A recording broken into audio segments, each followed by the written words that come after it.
Assalamualaikum warahmatullahi wabarakatuh. Perkenalkan, nama saya Muhammad Sefa Indra Putra. Dalam kesempatan kali ini saya akan menjelaskan atau sedikit cerita bagaimana bangkrutnya sebuah bisnis yang tidak melakukan pemasaran digital.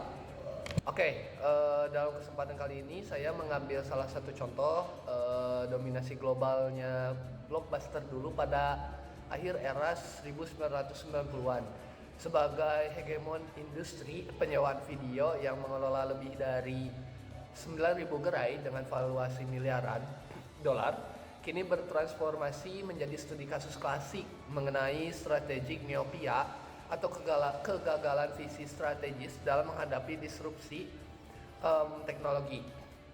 Meskipun sempat menjadi pusat gaya hidup masyarakat melalui model bisnis retail fisik yang masif, keruntuhan Blockbuster dipicu oleh ketidakmampuan organisasi untuk melakukan poros strategis atau strategic pivot. Saat landscape konsumsi konten bergeser dari media fisik ke arah digital, keengganan manajemen meninggalkan struktur pendapatan tradisional yang sangat tergantung pada denda atau keterlambatan late fees, ditambah dengan keputusan historis yang fatal saat menolak akuisisi Netflix senilai 50 juta USD pada tahun sekitar 2000-an, mencerminkan adanya arogansi korporasi terhadap inovasi radikal yang dianggap tidak mengancam pada saat itu.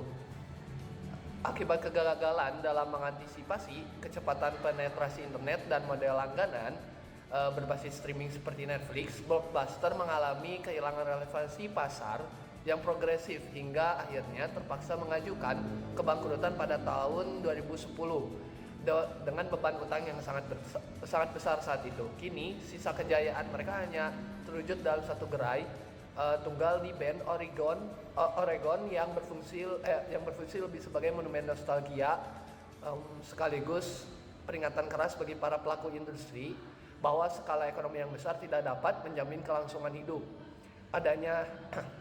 tanpa adanya inovasi yang berkelanjutan dan adaptabilitas terhadap perubahan perilaku pasar. Kejatuhan Blockbuster merupakan konsekuensi dari kegagalan perusahaan dalam mengadopsi paradigma data-driven marketing dan strategi inbound marketing yang berpusat pada kebutuhan konsumen di era digital. Secara komunikasi pemasaran atau teori yang bisa disangkut pautkan dengan kasus runtuhnya atau bangkrutnya Blockbuster saat itu, Blockbuster kehilangan relevansi karena tetap mengandalkan pola komunikasi massa satu arah di saat audiens telah berakhir ke model interaksi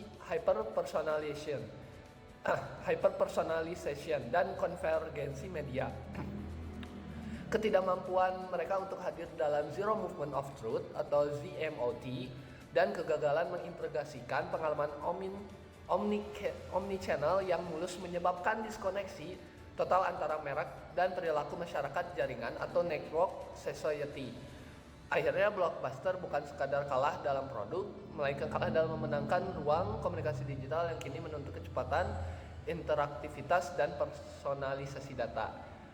Kurang lebih itu salah satu contoh kasus dari perusahaan atau bisnis yang runtuh karena tidak memakai strategi pemasaran digital. Sekian yang bisa saya jelaskan. Mohon maaf jika ada salah kata atau salah bahasa, mohon dimaafkan. Wassalamualaikum warahmatullahi wabarakatuh.